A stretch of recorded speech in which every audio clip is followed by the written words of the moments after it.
온 천하를 살피시며 땅끝까지 감찰하시는 하나님 아버지, 저희를 사랑과 은혜로 인도하시고 예배의 자리로 불러주심에 감사드립니다. 이 시간 기쁨으로 드리는 경배와 찬양을 흡양하여 풍성한 은혜를 내려 주옵소서. 스승의 줄로 지키게 하심을 감사드립니다.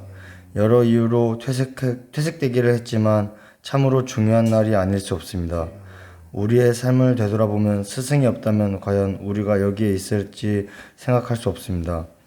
참 스승이신 하나님께서 진리를 계시하시고 하나님의 말씀을 기록하게 하셔서 생명의 말씀을 세대와 세대를 통해 전승시키셨습니다. 그 말씀이 우리에게 임하였고 우리는 전해진 말씀을 믿음으로 구원을 얻었습니다. 사랑의 하나님, 스승의 주의를 맞아 하나님의 말씀을 가르치는 담임 목사님과 교육자들을 다시 한번 생각하는 한 주간이 되기를 원합니다. 이 시간 담임 목사님 말씀 전하실 때 은혜를 더하여 주시옵소서. 선포되는 말씀을 통하여 저희의 연약함이 강하게 하시고 저희의 교만이 낮아지게 하시고 저희의 완악함이 치유될 수 있는 복된 시간이 되게 은혜 내려 주옵소서. 한 주간도 주님께 기대겠습니다. 예수님의 이름으로 기도드렸습니다. 아멘. 할렐루야. 한 주간도 우리 사랑하는 교우님들 잘 지내셨습니까? 예배당에 나오신 여러분을 주님의 이름으로 환영합니다. 그리고 유튜브로 또 각자의 지역에서 예배드리는 여러분들도 주님의 크신 은혜가 이 계절의 여왕 5월에 충만하게 임하시기를 주님의 이름으로 축복합니다. 오늘 우리 신찬이 형제의 기도처럼 오늘이 스승의 주일이죠. 여러분, 우리는 일생을 살아가면서 여러 사람들을 만나고 스승 될 사람들도 만납니다. 그 중에 우리가 본을 받을 수 있는 스승을 만난다는 것은 이 자체가 또한 큰 복일 줄로 믿습니다. 그리고 무엇보다도 우리의 스승은 예수 그리스도인 줄로 믿습니다. 그분이 이 땅에 계시면서 몸소 실천하고 제자들에게 가르치신 그 기록이 우리가 읽은 성경이죠. 바라기는 우리 모든 교우님들이 주님을 더욱더 본받고 우리의 참 스승이 걸어가셨던 그 길을 우리 모두 잘 걸어가는 우리 모두가 되기를 주님의 이름으로 축복합니다. 매 주마다 저희가 강구하고 있죠. 돌아오는 6월월 이제 3주 남았네요. 그렇죠? 3주. 하늘뜻 푸른교회 창립 10주년 기념 감사 예배가 있습니다. 그래서 그날은 우리가 약 30분 정도 당겨서 예배를 드릴 예정이에요. 지방에서도 오시는 분들도 계시고 그러고 또 그 이후에 식구 행사도 그렇게 돼서 10시 반에 우리가 예배를 드리는 걸로, 그러니까 30분 더 땡겨서 예배를 드리는 걸로 이렇게 알고 계시고, 우리 성도님들은 그날은 10시까지 좀 와주시면 좋을 것 같아요. 10시에 와서 다 하고 또 여러분들 안내는 안내대로 그렇게 또 섬겨주시고 각자의 맡은 일을 잘 섬겨서 합력하여 하나님께 영광 돌리는 그런 귀한 하늘뜻 푸른교회 10주년 감사 예배가 되기를 소망합니다. 아멘. 자, 우리 하나님의 말씀 읽겠습니다. 우리가 주일마다 요즘에는 갈라디아서를 보고 있지요. 갈라디아서 오늘은 3장 13절과 14절을 읽어보도록 하겠습니다. 제가 가진 개역성경으로는 신약성경 304면쯤에 있습니다. 그리스도께서 우리를 위하여 저주를 받은 사람이 되심으로써 우리를 율법의 저주에서 속량해 주셨습니다.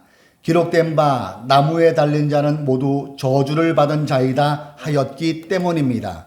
그것은 아브라함에게 내리신 복을 그리스도 예수 안에서 이방 사람에게 미치게 하시고 우리로 하여금 믿음으로 말미암아 약속하신 성령을 받게 하시려는 것입니다. 아멘. 본문을 근거로 하여서 아브라함에게 내리신 복, 이러한 제목으로 우리 말씀을 중심으로 하여 잠시 은혜를 나누고자 합니다. 여기 평범한 사람이라면 엄청난 두려움에 발끝 하나도 떼기 힘든 상황이지만 그가 용기를 내어서 자신의 목숨을 던져 사람을 살려냈던 한 사람의 실제 이야기를 소개할까 합니다. 때는 1965년 10월 4일 맹호부대 제1연대 제10중대장이었던 그는 베트남 파병을 앞두고 용사들과 함께 강원도 홍천 훈련장에서 수류탄 투척 훈련을 하고 있을 때였습니다. 이때 훈련문 중에 이등병이 있었어요. 여러분 알다시피 이등병은 가장 졸병이죠. 무섭기도 하고 처음 던져보는 수리탄에 굉장히 긴장을 했어요. 안전핀을 뽑고 던져야 되는데 그만 어떻게 그 수리탄을 놓쳐서 또르르르 굴러가가지고 중대원들, 뒤에 있는 중대원들 쪽으로 그 수리탄이 굴러간 거예요. 불과 몇 초면 그 폭탄이, 수리탄이 터질 수밖에 없는 절체절명의 위기의 순간이 있었어요. 그때 용사들을 인솔한 중대장이 쏜살같이 달려가서 자신의 몸으로 그 수리탄을 덮어버리지요. 덮는 순간 팡 터지고 그의 온몸은 조기쪽 찢어지듯이 완전히 갈기갈기 찢어지는 그런 참상을 겪게 됩니다.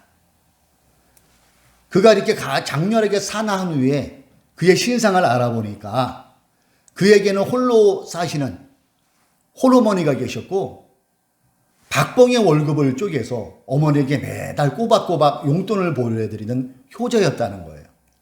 그리고 그는 무엇보다도 하나님을 잘 섬기는 신실한 장교였다는 것입니다. 그가 죽고 시신을 이렇게 유품을 그나마 뭐가 있나 하고 하는데 나중에 그가 남긴 것이 무엇이냐 하면은 주머니에 들어갈 조그만 성경. 그 성경이 그에게 남겨져 있더라는 거죠. 그의 유품에.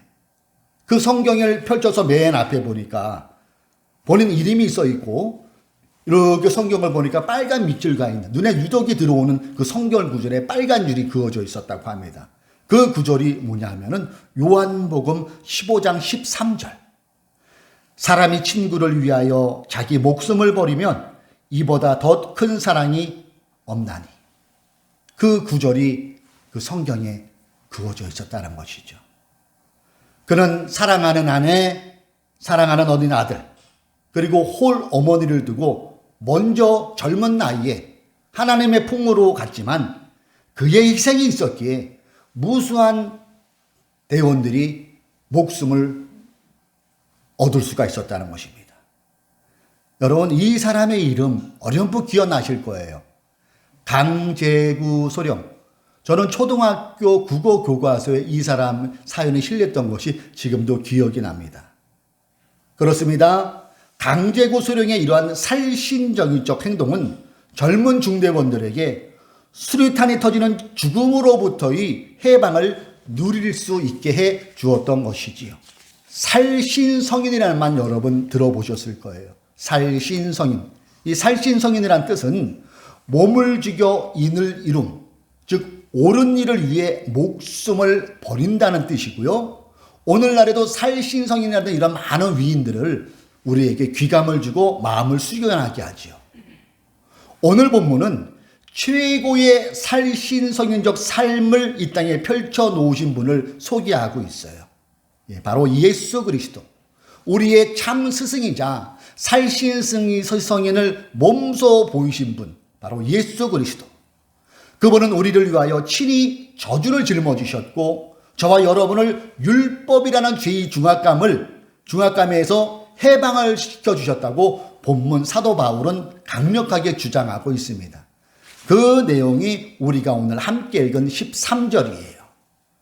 그리스도께서 우리를 위하여 저주를 받은 사람이 되심으로써 우리를 율법의 저주에서 속량해 주셨습니다. 대신 값을 치러 이것을 해결해 주셨다는 뜻이지요. 기록된 바 나무에 달린 자는 모두 저주를 받은 자이다 하였기 때문입니다. 여기에서 바울이 인용하고 있는 나무에 달린 자는 모두 저주를 받을지어다. 이 구절은 구약에서 인용을 한 건데요. 신명기 21장 23절의 말씀을 바울이 인용하고 있습니다.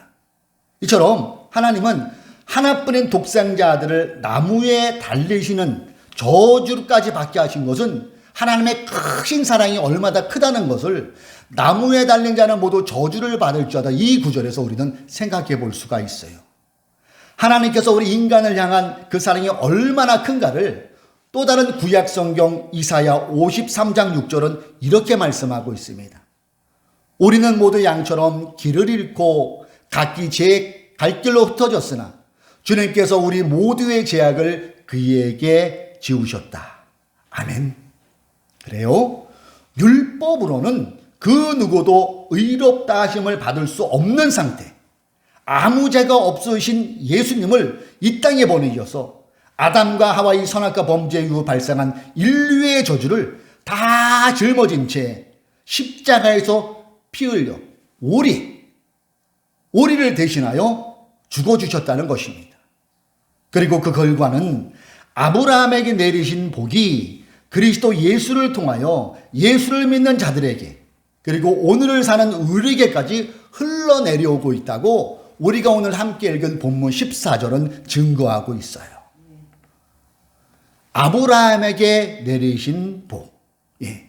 14절에 보면은 그것은 앞절을 설명하는 거죠. 13절. 저주를 받은 이유를 말하는 거예요. 그러면서 뭐라고 기술을 합니까?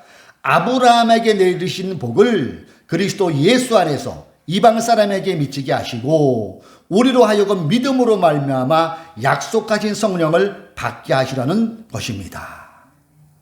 여기에서 여러분 눈에 들어오는 빨간 글씨를 한번 눈여겨보세요. 아브라함에게 내리신 복. 오늘은 우리가 요 구절을 묵상하면서 은혜를 나누면 좋을 것 같아요.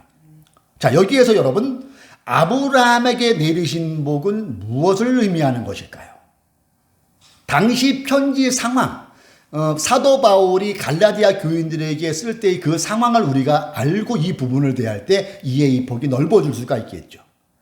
당시 이 편지를 읽었을 유대인들의 이 사고방식은 아브라함의 복은 건강, 장수, 번영, 부귀 이러한 것들을 포함되고 읽을 수 있는 의도가 충분히 있는 그런 구절이에요.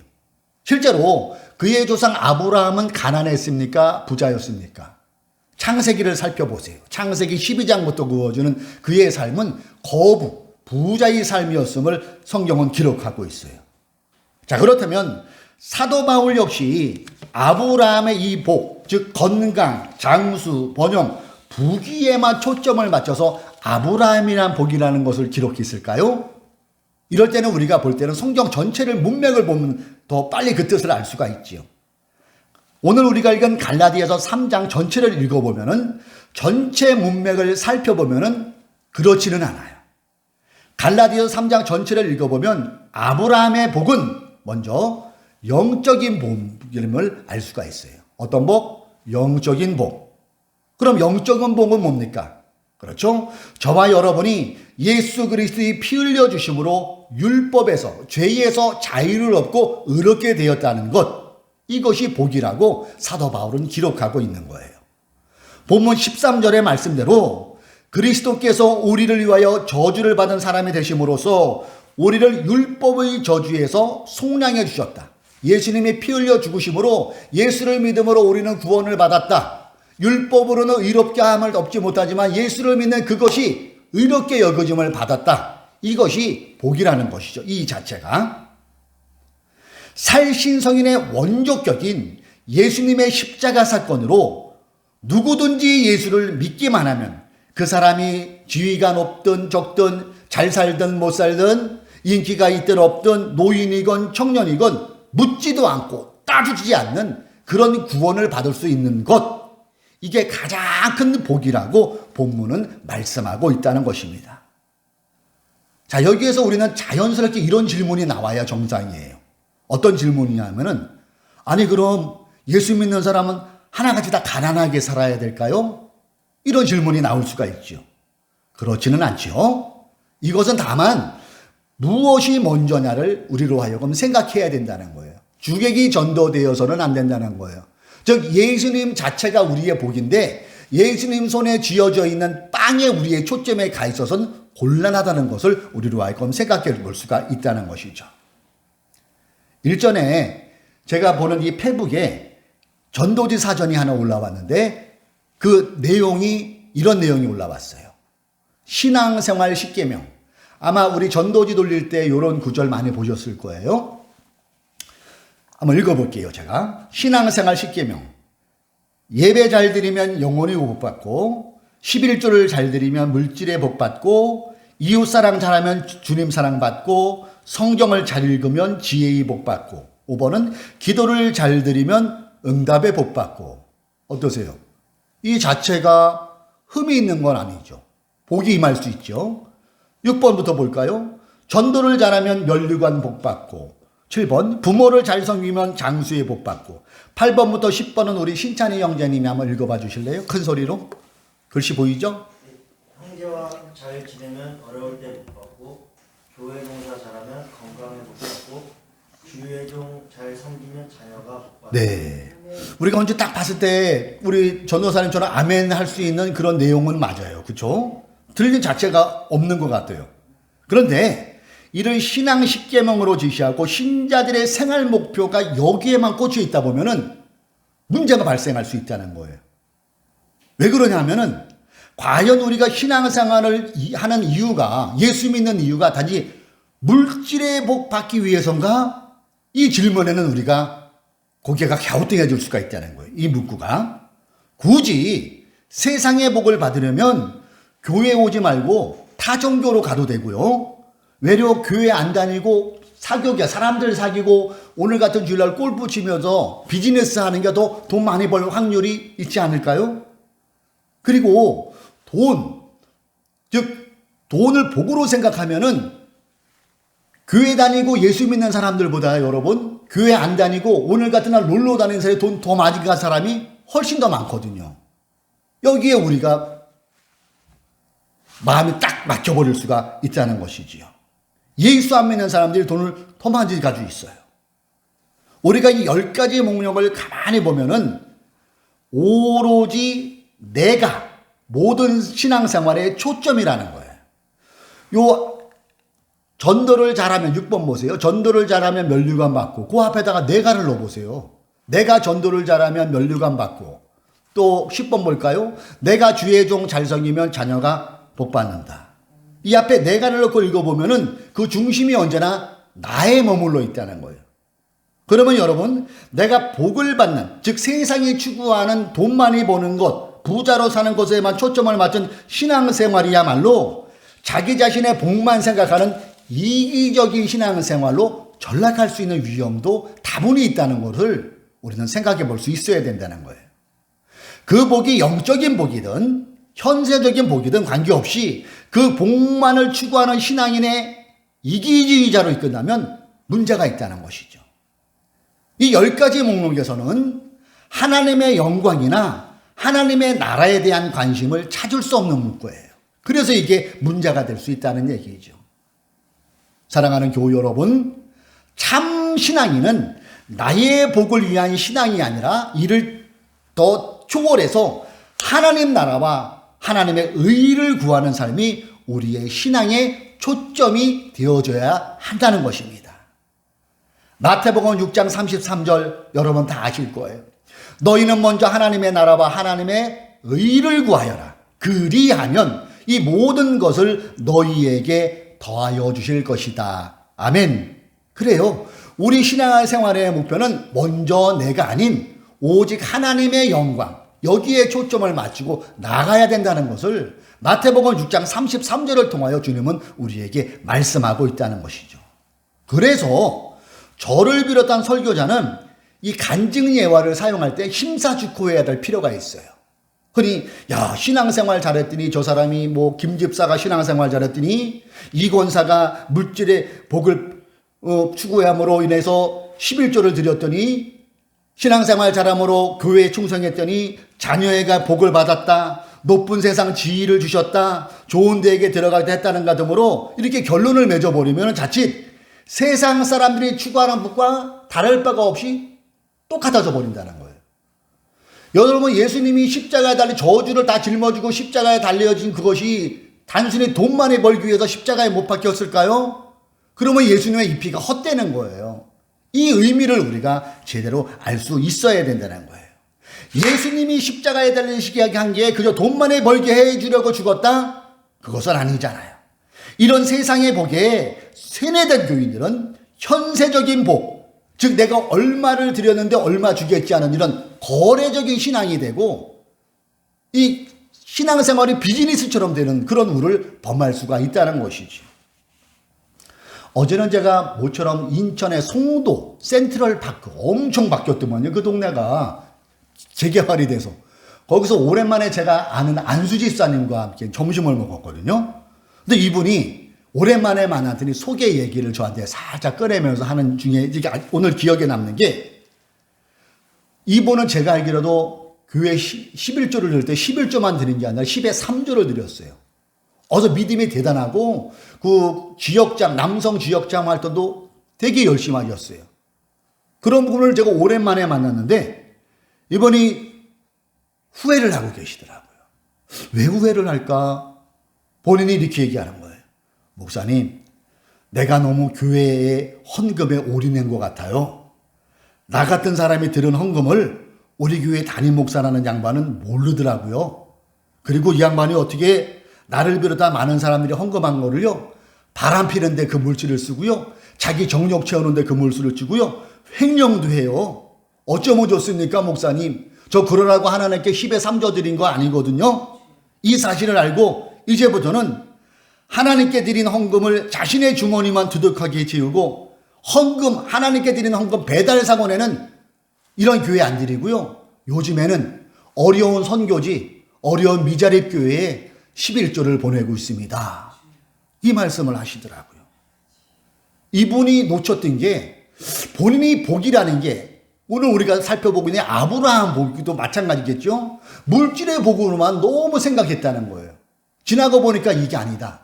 내 자체가 예수를 믿어 나를 구원하시는 그것이 엄청난 복이고, 나를 구원하는 그 은혜가 엄청난 복이고, 그것을 아는 것이 복이겠구나. 이것을 이분이 요즘 깨달으셨다는 거죠. 물론 여러분, 복을 구하는 것 그 자체는 나쁜 것이 아니죠. 우리가 생활이 어려우면 당연히 하나님께 구하여죠. 주님도 말씀하시잖아요. 찾으라, 구하라, 두드리라. 예. 근데 이것이 나의 정욕으로만 위해서 구한다면은 그때부터 문제가 생기고 이기적인 신앙생활이고 하나님의 영광을 가릴 수가 있다는 것을 우리가 생각해 볼 수 있어야 된다는 것입니다. 한국 교회를 이렇게 들어보면은 언제부턴가 교회 내 중대형 교회, 특별히 중간 정도 1000명 전후되는 교회 보면은 가난한 장로님들이 없어져 버렸어요. 어느 순간부터. 제가 어렸을 때 기억으로도 보면은 돈이 좀 없더라도 장로님이 계셨거든요. 그분은 다만 돈이 없을 뿐인지 신앙에 잘 기감도 보이시고 맡은 부서를 정말 충성하시고 또 교회의 모든 그 신앙에 본을 보이신 그런 분들도 계셨어요. 근데 언제부턴가 이런 돈 없는 장로들은 교회에 안 보여요. 그 이유가 뭘까요? 제가 가만히 생각해 보니까 이 교회조차도 복을 그저 돈으로만 생각하는 거예요. 돈 많이 버는 사람이 복이다. 돈 많이 없는 사람은 복을 못 받았다. 이런 식으로 생각을 하다 보니까 교회에 돈 없는 장로님들이 점점 설 자리가 없어진다는 것이죠. 일반적으로 대형교회 보세요. 1년 11조 얼마. 지난 3년 평균 11조가 기진에게 미달되면은 그분이 다른 조건 다 맞더라도 장로 안 됩니다. 교회의 이러한 기준은 복을 물질로만 환산하기 때문에 발생하는 우지요. 아무리 신앙이 신자들에게 기감이 되고 성령 충만해도 헌금이 기준에게 못 미치면 장로가 될 수 없는 일부 대형교회의 행정이 저로서는 이해가 안 가더라고요. 여러분 이해가 가십니까? 물론 인색해서 물질을 안 내는 건 또 별개겠죠. 인색해서 헌금을 안 하는 분들. 그렇지만은 요즘 같은 코로나에 사업이 잘 돼가다가 안 되는 경우 있어요. 예수 믿는 우리들 중에도. 그런데 단지 무잘르듯이 헌금 기준에 미달된다고 장로 장립을 안 시키는 건 문제가 있습니다.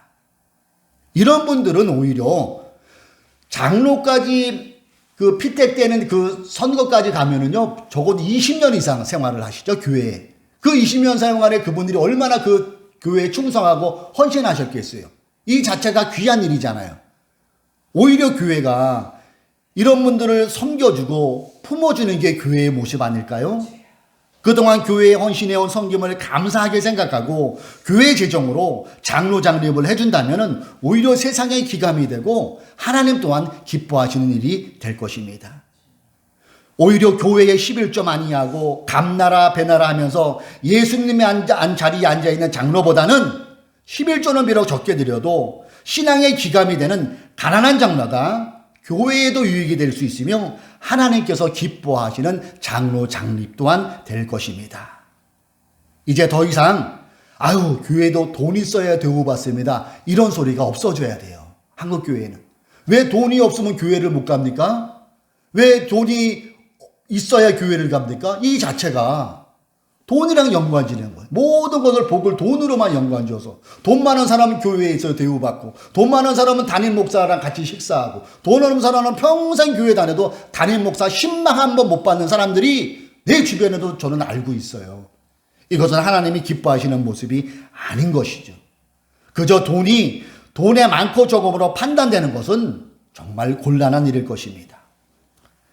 사랑하는 교우 여러분, 우리는 이미 가장 큰 복을 받은 사람입니다. 믿으십니까?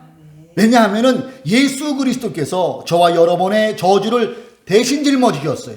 그리고 십자가에서 피 흘려 주셨습니다. 그러므로 영적인 죄의 문제가 해결되었고 우리는 주님의 자녀가 되었습니다. 이것은 돈으로도 해결이 못 받는 거예요. 억만금을 가지고 해결되는 그 복을 저와 여러분은 지금도 받고 누리고 있는 줄로 믿습니다. 예. 이 구원은 돈으로 결코 살 수 없는 하나님께서 일방적으로 우리에게 주신 선물이에요. 선물. 그렇기 때문에 우리는 이미 복을 받고 누리는 사람들임을 믿으시기 바랍니다. 그리고 구원받은 자라면 이 땅에 살 동안 성실을 실물 삼아야죠. 성실하게 정직하게 땀을 흘려 노동을 하는 모습. 그리고 노동을 통한 소득이 때로는 하나님의 은혜가 특별히 임할 때가 있어요. 그래서 열심히 성실하게 할 뿐인데 소득이 많아지는 그런 복을 누릴 때가 있대요. 그러면 감사한 일이죠. 그러면 여기서 멈추지 말고 그 물질을 꽉 뭉쳐지는 게 아니라 그 물질을 우리보다 힘들어하는 소외되고 어렵고 힘든 곳으로 흘려보낼 수 있어야 될 것입니다. 바로 이러한 흘려보냄이 본문 14절에 기록된 아브라함에게 내리신 복을 그리스도 예수 안에서 이방 사람에게 미치게 하는 복받은 자가 취해야 할 행동인 줄로 믿습니다. 아브라함에게 흘러간 것처럼 하나님께서 우리에게 특별한 은혜를 더하여 주셔서 우리가 소득이 많아질 때는 그때는 내 주머니 내 가족만 챙기기 아니라 이웃을 둘러보고 내가 도울 곳이 있으면 기쁜 마음으로 흘려보내는 것 또한 하나님이 기뻐하시는 모습이며 복받은 자의 모습이며 진정한 신앙인의 모습인 줄로 믿습니다. 아브라함에게 내리신 복은 구원의 영적인 복을 말합니다. 그리고 아브라함에게 내리신 복은 성실과 근면으로 노동한 결실을 움켜쥐는 것이 아니라 어렵고 소외받는 사람들에게 흘려보내는 사람입니다. 지금은 5월 계절의 여왕이라고 합니다. 이 아브라함의 풍성한 복을 저와 여러분들이 더욱더 체험하시고 만끽하는 우리 모두가 되므로 하나님께 영광 돌리는 우리가 되기를 주님의 이름으로 축원합니다. 아멘. 기도하겠습니다.